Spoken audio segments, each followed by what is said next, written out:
our ePortfolios. We know this is what we've been leading up to in this class, and we do this in lieu of a midterm or a final exam. And it's really a driving reason why I designed the course the way that I did. I know it's a lot of work, especially in the summer semester when it's condensed. But my hope is that you're able at the end to create a really strong electronic or e-portfolio that you can use right now if you're looking for an internship or a full-time position. And even if we're in a position that we love or an industry we love, we can continue to add to this portfolio as a way to demonstrate our job growth and the projects that we've worked on, and as a showcase piece. Many of you, especially if you know you want to be in public relations or you find yourself in public relations, if you become a member of the Public Relations Society of America, again, the largest governing body and professional association board with the profession, with time you can apply for and test to receive your APR so that it's the highest distinction you can have in public relations industry. But part of it is having a showcase portfolio. So again, if you do see yourself moving in that direction as a professional public relations individual or a professional communicator, this again will help you as you progress in your career. So we're going to walk through some of the background information for ePortfolios, and I'm going to provide some insight, especially this week as you dive into creating a sitemap for what you're going to create next week. Talked about on the introductory slide a moment ago. Right now, many of you are in the career preparation phase, so you're looking at completing internships, or you're currently in internships, but you are spending this time, you're taking these classes, and you're seeking out experiences in order to help you decide what you want to do with your life when you're done with school, right? And this might change throughout your career, and it likely will. But in a lot of ways, the portfolio helps you to start to focus on your skills, right? Especially if you find yourself, you selected to be in this public relations writing course, you might see yourself as a strong writer or someone with graphic design skills or desktop publishing skills, or someone who likes to strategically position organizations or other clients. So in that way, it does help you as you prepare to find that career one day, and as you transition out of your undergraduate career. Career development, as I noted before, this is a way too, especially if you're entry level in an organization or in your career, or as we begin a new position, if we maintain these portfolios, we can look and see how our individual skills are enhancing. Right? Because I imagine if you have already had the introductory, the COM 2500 PR course, and then as you move into 3480, where we are now, you might look and see there's some growth in terms of your press release, for example. You might be able to say, I wrote this more quickly, or it's better organized, or it's more aesthetically pleasing. And the same goes when you move on to your COM 4500, your capstone class. And then showcase too. So this might be, you might be at this point now where you've taken a number of these courses, you've had a number of clients. I find this is the case for a number of my business students or nonprofit leadership students. They've already had a lot of experience in working with clients. So you can integrate all of those previous experiences into this ePortfolio to show potential employers the range of your skills and abilities. You might think about if you have some essays that are particularly well written, or research projects, or other ways of demonstrating the range of your skills. And finally, ePortfolios become a really nice way to share ideas with others, right? So in terms of this class, if you are interested, I can make all of your ePortfolio links available after they're submitted. If you were taking this in a face-to-face class, then you would do a presentation of your ePortfolio to your peers. But it becomes a nice way to say, oh, I never thought about organizing it that way, or wow, I wouldn't have done that with my newsletter. Can you explain to me why you made those choices?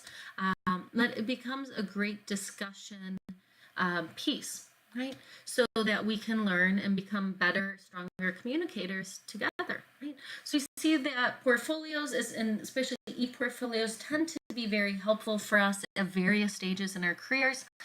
What I love about ePortfolios too is that if you don't want to, there is no cost associated with them. You'll see for class, I'll recommend that you use WordPress or Wix. It's Wix in that case, and then WordPress, as it sounds, all put together as one word. You can use those for free. Right? If you decide you're going to continue to add on to your ePortfolio, which I really hope that you will do, then you can pay a small fee. I believe it's $11 annually, or at least it was last time I checked, last semester. But then you can have the portfolio at yourname.com, right? So mine would be at leomillionhodges.com, which just enhances its credibility, I think, especially when you're putting this URL on the top of your resume and your cover letter. But previously, and this will show my age, when I was in undergrad and when I was looking to land my first full-time job, I had to create a hard copy of my portfolio, which was fine in cataloging what I was doing for my classes and with my clients and internships. But I was also encouraged to create smaller versions of my portfolios and send them out either with my resume or cover letter, or especially leave a few behind on interviews. So when you're making all of these color copies, when you're having them bound, right, this ends up being a pretty hefty expense. But now you're able, once you create this ePortfolio, the nice thing is you can even use it, as I mentioned, on your resume or on your cover letter as a way to enhance that information you're providing and entice reviewers to put you in the maybe or the yes pile because they're already looking at your work. At the end of the day, individuals who are reviewing resumes are seeking to say how well prepared is this person? How likely are they to be successful here? And then when we're providing our resume with our experiences and our cover letters, a way in which we frame and seek to explain why we will fit in, why we're the best person for this role, having that link showcasing our work, again, helps to reduce more uncertainty for hiring managers. So I really, really want you to spend time on this, to think about it, to add to it as we progress. I'm always happy to have face-to-face meetings, especially when we start with the fall semester again, to go through the ePortfolio and to work with you as it evolves, if that is what you see as being helpful. So I really hope you take me up on that, because I do see these as being very, very vital to you in seeking these first-time job experiences and as you develop throughout your career. What do we need to think about when we create our electronic portfolio? We need to think about the context. So all semester, we've been talking about the look and the feel of your client. Now I want you to think about the look and feel of you, right? What do you want to portray? How do you want to frame yourself and your abilities and the work that you do? Right? So thinking about how you're going to present your best front that clearly, that professionally captures who you are as an individual and the wealth of the skills that you bring to a potential organization. So thinking about the context. In a couple slides, I'm going to talk about what I see as being easily the three most important paragraphs that you will write in your ePortfolio. Excuse me, I'm a little tongue-tied. But the first one is positioning yourself, and we're going to go through these in greater detail. But I want you to be very, very strategic in this introductory paragraph. We need to be concise, right? As we discussed all semester, people are having shorter and shorter attention spans, and they need to know right away what makes you special, right? Why are you the best person for me to hire?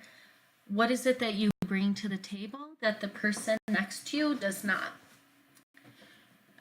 Some of this will be through reflection. So this reflection might come across in your electronic portfolio. So it might be, especially I found when a number of folks know they want to do specific nonprofit work or nonprofit leadership, it is because it aligns with some deep-rooted values that they hold.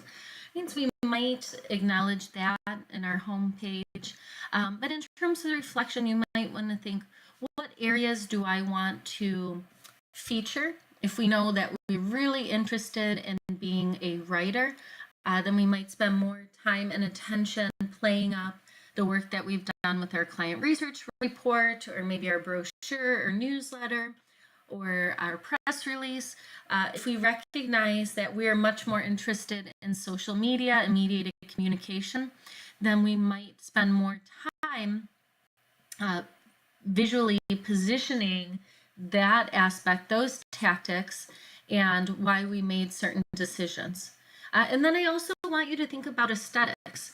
So aesthetics, as we said before, what is the look and feel of you? Think about your individual brand.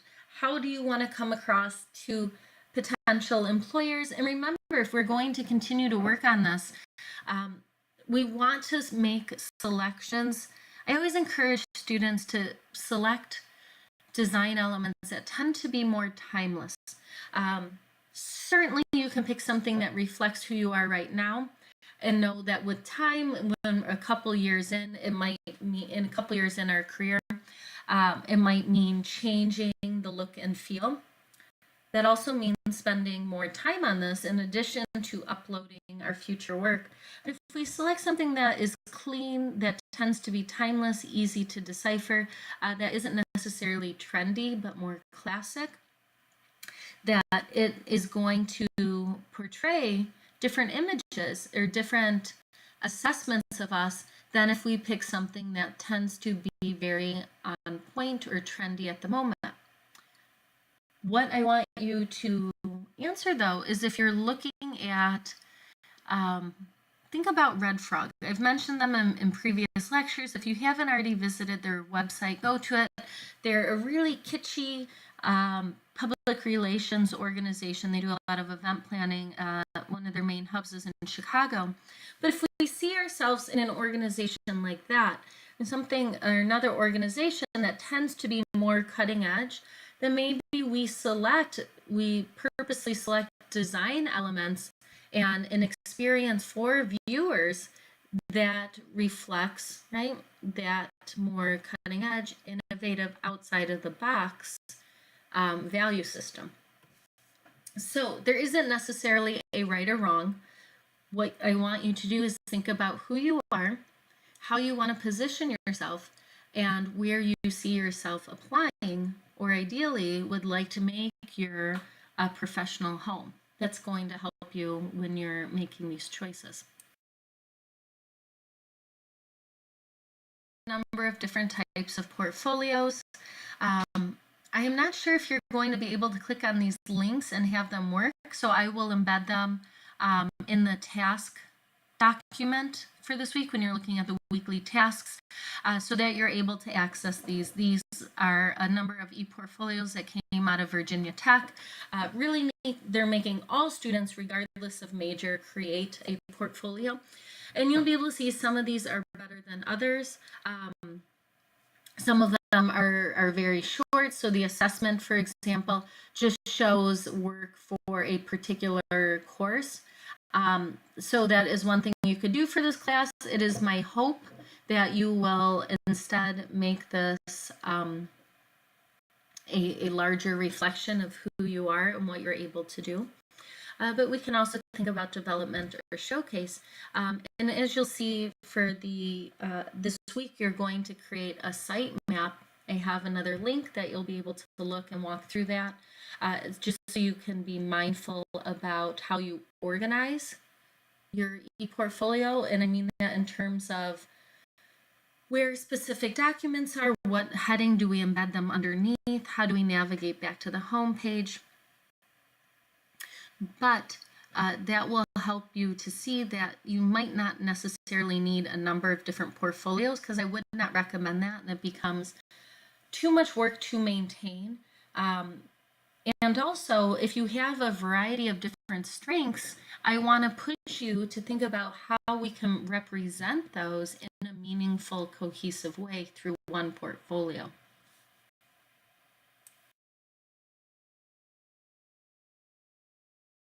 As I mentioned, this week you're going to be doing a site map.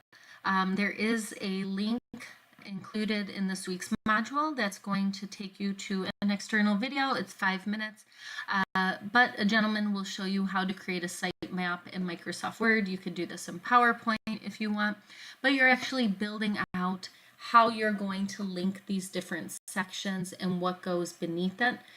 Also in there, I want you to make notes about the imagery that will be included.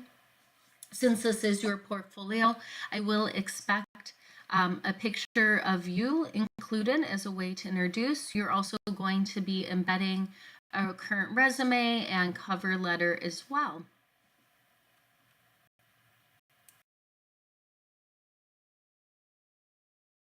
And finally, as I mentioned, I see there being three very important paragraphs included in your ePortfolio.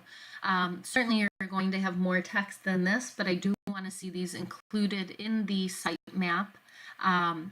Your promotional paragraph. So on your home page, first thing that viewers see, how are you going to position yourself? Right? So think about what that profile paragraph looks like. What do you want included? What are you going to acknowledge they can find on other pages? Are you going to include a personal mission statement?